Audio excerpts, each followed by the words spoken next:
tough list to compile because these are things I don't buy as a minimalist. There are plenty of things that I don't buy, but these ones are directly related to my decluttering journey. Things that I used to buy, but no longer do. Let's go. Hi guys, it's Laura and I help you live a simpler, happier, more spacious life. I'm going to start with kind of general things that I don't buy anymore and then move on to more specific categories of things. And I want to give you a heads up at the outset. The very first kind of specific thing I mention is something that I have mentioned previously in videos. And I will say that when I do mention it, I get a lot of not nice comments. So 2 things right off the bat. One, when I say these things, these are just things that I no longer buy. I am not shaming anyone for buying them. I'm not judging anyone for buying them. Like I said, these are things that I used to buy. I just don't buy them anymore. But in return, this is also not an invitation for anyone else to judge me for not buying these things. I got a lot of comments last time saying that these are things that maybe I should be buying. And then also 2, these are not kind of set in stone things. Like I said, they're things I no longer buy, but I used to. And who knows, in the future, I might start repurchasing them. And look, I'm only human. Sometimes I am going to make exceptions, or sometimes I am going to make an impulse purchase. But in general, these are the things that I don't buy anymore as a minimalist. Okay, first up, and I used to be a terror for this, but that is buying the cheapest thing. Whatever I wanted to buy, I would find the cheapest version I could and buy it. So things like desks, things like clothes, shoes, beds. The price of mattresses is obscene. So I would just buy the cheapest one I possibly could. But I realize now, and I actually realized it even more as I was like planning out this video, I no longer have any of that stuff. It just hasn't lasted the test of time. So I was going around my home trying to think of, you know, some B-roll that I could get, some shots of like cheap things. And I just don't have any. Now listen, I am not saying that I go out and buy the most expensive thing. I go like 1 or 2 up from the cheapest thing. But I'm starting to realize on this journey that the cheapest is very, very often, like 99.9% of cases, not the best. It's not the thing that's going to last. It's not the thing that's going to do the job that you need it to do. Or certainly not without a lot of frustration along the way. But like I said, sometimes I do make mistakes. So let me give you a very recent example of how I slipped up on this and how once again I had to relearn this lesson. We needed a new ice cream scoop. I went out, I saw one, it was cheap. I was like, yeah, I'll just pick this up. It's just for scooping ice cream. Like, meh. It broke the very first time that I used it. It broke in 2 different ways. The little thing that, you know, you press the button and it actually scoops out the ice cream, that stopped working, and also the handle just broke clean off it. $6. Not well spent. My husband went out and bought me a slightly more expensive one, and it is the bee's knees. Now sometimes, yes, you can buy the cheapest if it's something that you know is not meant to go the distance, if it's something that you know is not going to last a very long time. For example, kids stuff, and kids are babies. They grow out of things in the space of a day. So there's no point spending a fortune on things like shoes and socks and clothes. They're just not going to last, no matter what type of quality they are. But in general, I don't buy the very cheapest of something anymore. I buy something that's a little bit up from the cheapest, something that I know is going to go the distance, or at least I hope will go the distance. You know, sometimes you buy expensive stuff and that doesn't last the distance either, but in general I have found that the things that I have spent a little bit more money on, the things that I have saved up to buy, those are the ones that are still in my home. Next one then, and again this is one of those general categories, but that is stuff that I have only thought about once. You're out and about and you see something and you think, oh, that looks nice, but previously you had never spared a thought about that thing. Maybe it's the first time you're ever seeing this thing, maybe you never even knew it existed. But now that you've seen it, or now that you've heard about it, you're like, maybe I do need that thing. I try and avoid that as much as possible because it's all those impulse purchases, again, like the cheap stuff. Those are the things that generally do not last. Those are the things that over the years I have noticed I am decluttering the most. Things that I didn't really put any prior thought into. So now when I'm out and about and I see something, I will only buy it if I have previously thought to myself, actually one of those things would be handy. Let me give you an example. I have thought for a while that I would like a pizza tray. I mean, we cook pizza on occasion. My parents have one every time I'm home. I'm like, oh, a pizza tray would be really handy. And then I was out one day, I saw one, it was $4. I was like, you know what? This is something that I've actually been thinking I should buy for a while. So I snapped it up. Same with the smoothie maker. I don't use it all that often, but I had been thinking for a long time, you know what? It would be nice to have a smoothie maker. Then I spotted one. It was on clearance. I was like, yep, I'll be having one of those. So I try and only buy things if I have already been thinking that it's something that I would like to buy. Now, this doesn't mean that I have to put a massive amount of time and energy and thought into something before I buy it, but I generally steer away from those things that this is my first time seeing it. If I've given some consideration to it in the past, that means I'm more likely to purchase it. Not guaranteed, but more likely. Otherwise, I try and steer as clear as possible, or I will go away and have a think about it and come back another day. But if this is the first time I am thinking about it, seeing it, considering it, chances are I won't buy it. I will put it back. And the final kind of general thing before I move on to the more specific things, the first one of which, again, no judgment, no shame in either direction, but the general thing is most disposable or one-use items. Yes, we still do bring some of those things into our home. My husband is a fiend for paper towels. I try to use, napkins and old cloths and rags, things.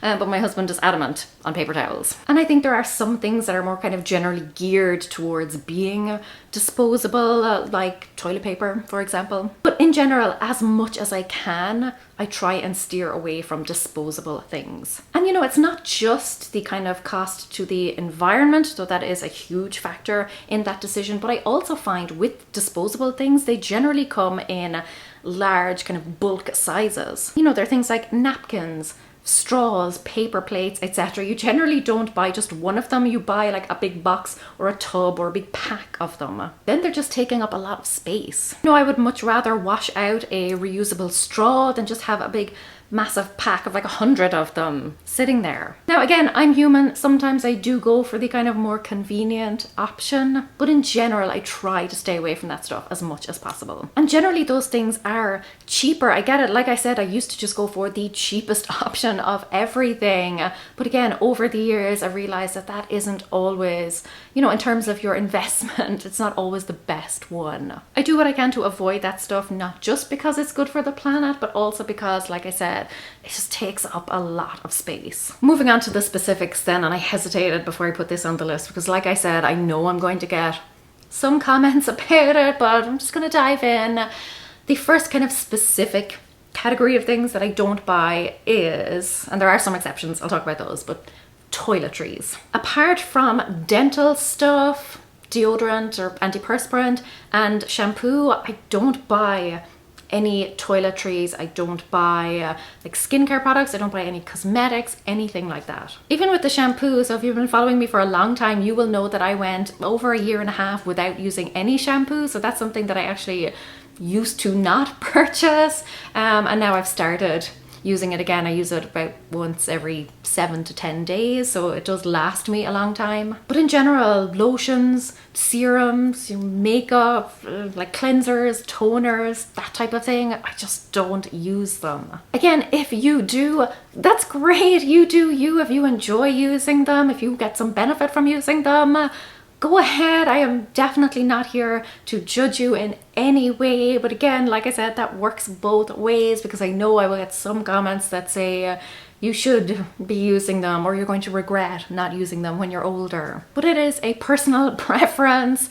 I don't use them. I don't plan on using them. Not saying I will never in the future, but for right now and for a very long time, I have not used them. Make of that what you will, but I am very happy in my decision. It's something that I don't spend money on. It's something that I don't give any thought to. Okay, that's out of the way. Let me get comfortable here. The next one is something I used to spend a lot of money on, but I do not anymore. And that is physical planners plus all of the accessories that come with them. Stickers, washi tape, etc. I love planning. I love the planner community. I love all of that stuff. But as the years have gone on, I've switched to digital for all of that stuff. And while I still love a good notebook, planners I don't buy anymore. I have decluttered a lot of them over the years, not all of them. I still have what I would consider a small collection. Maybe some people wouldn't, but those are the ones that I genuinely love. I consider them more kind of collector's items. A lot of them were a limited edition or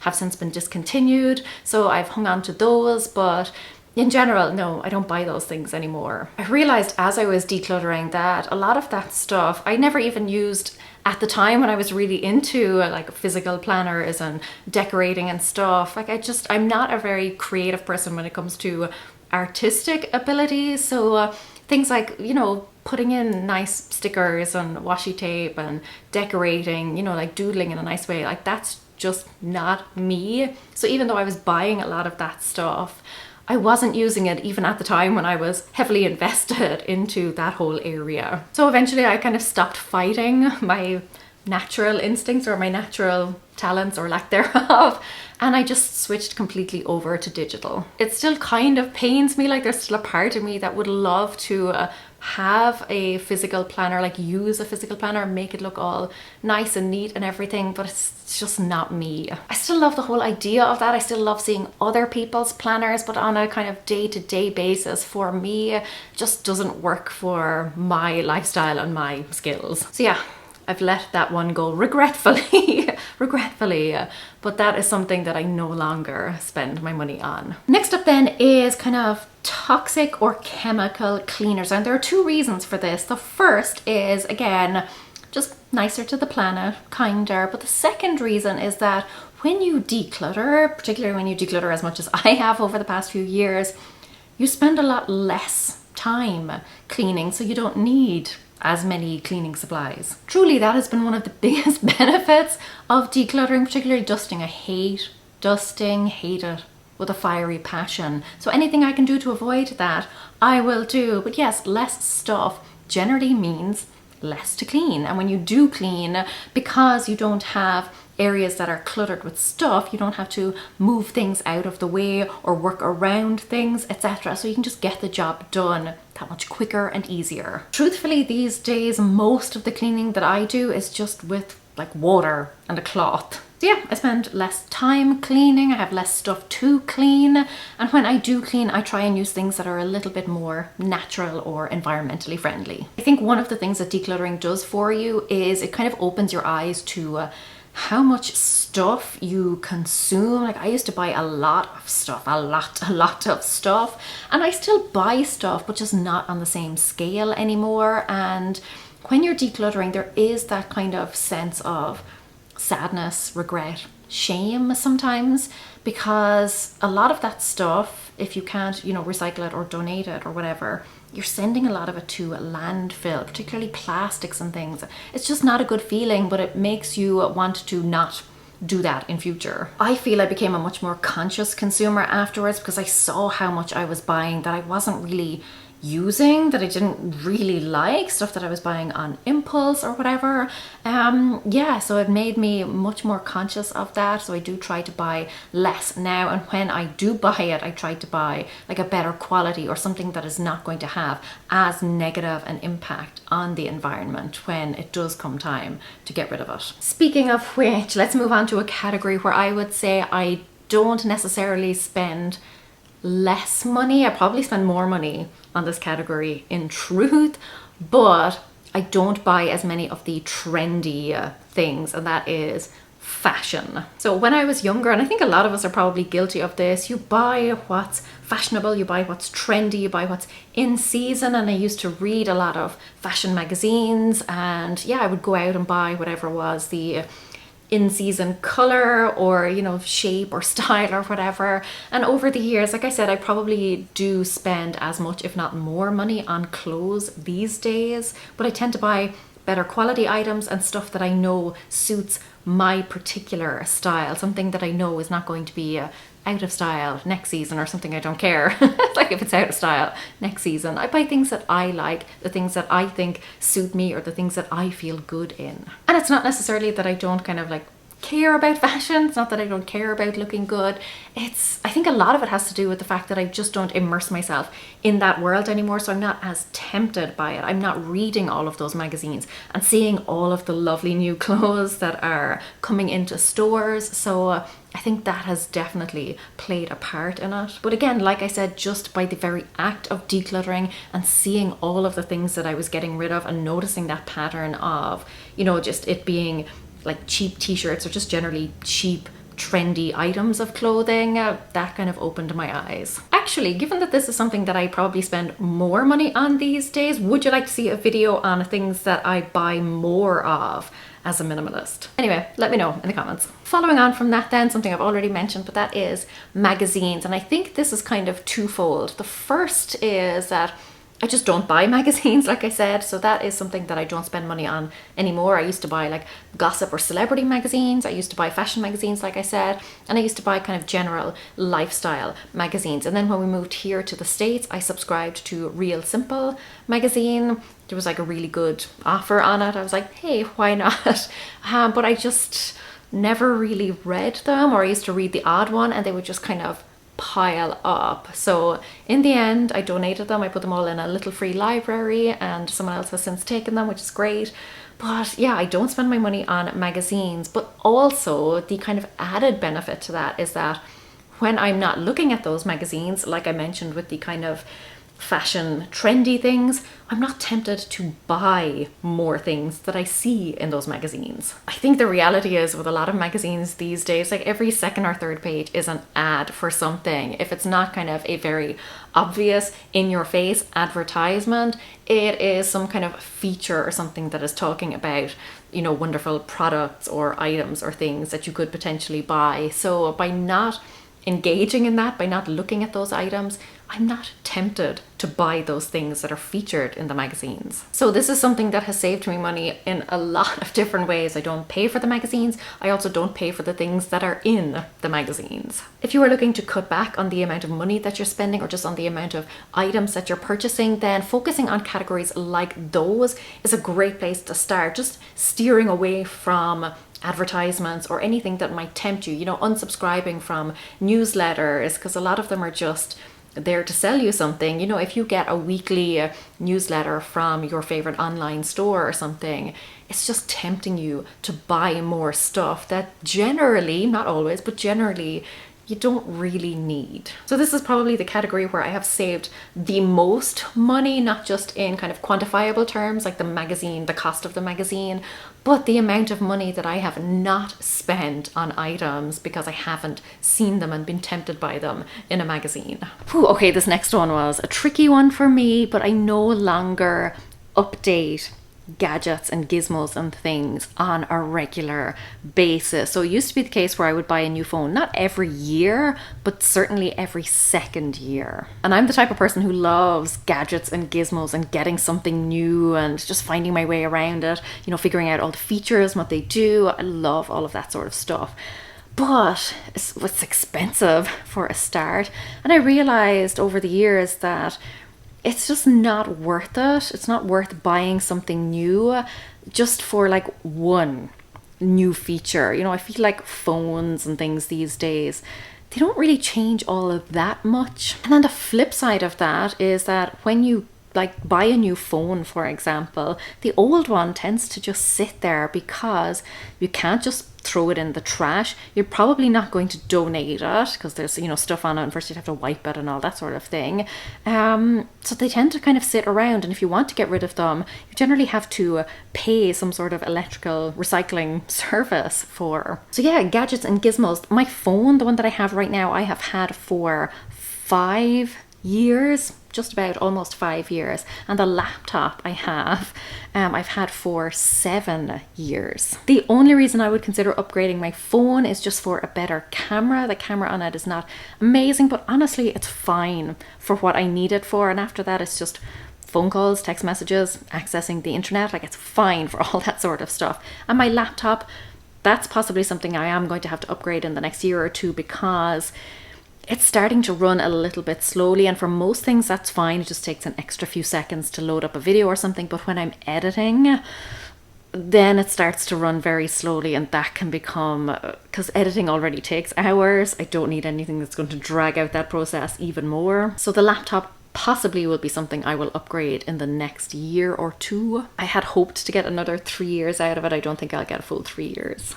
But I think I'll be hanging on to my phone for at least another year or two. But yeah, just not worth it to me anymore to upgrade on a regular basis when I feel like the features, like the amount of money that I'm paying, it just doesn't add up. Then, like I said, the cost of getting rid of the old ones, no, gadgets and gizmos are things that I don't upgrade on a regular basis anymore. And this next one has been one of the toughest ones for me. Honestly, it's been one of the biggest downsides of decluttering, but that is Christmas decorations. So I used to go out every year and buy new Christmas decorations, and I used to really love that process. And these days, I don't enjoy the process of shopping for Christmas, and I don't enjoy the whole idea of just a lot of new stuff coming into the house. Like I said, I've been decluttering so much that these days it's just really hard to sit through those seasons where there's just a lot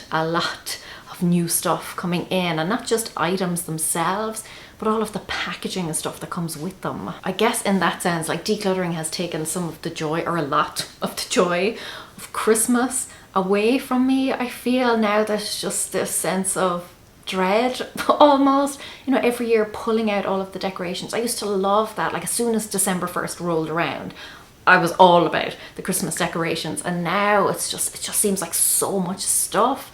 You get to pull it all out, you got to spend hours putting it all up, and then inevitably, well, certainly for us, we just keep all of the tubs and stuff lying around. Doesn't really seem like, I don't know, we just don't bother putting them back down where they go. Yeah, and there'll be some decorations, after a certain amount of time, we'll get fed up and tired putting up all of the decorations, and some stuff will just be left sitting there. There'll be cards, wrapping paper. Oh, no, it's wonderful for me now, after Christmas, when we get to put all of that stuff away, and it just feels like my house is so empty, and I love that feeling now. But yeah, seeing all of that stuff, all of that packaging, it's just almost anxiety inducing.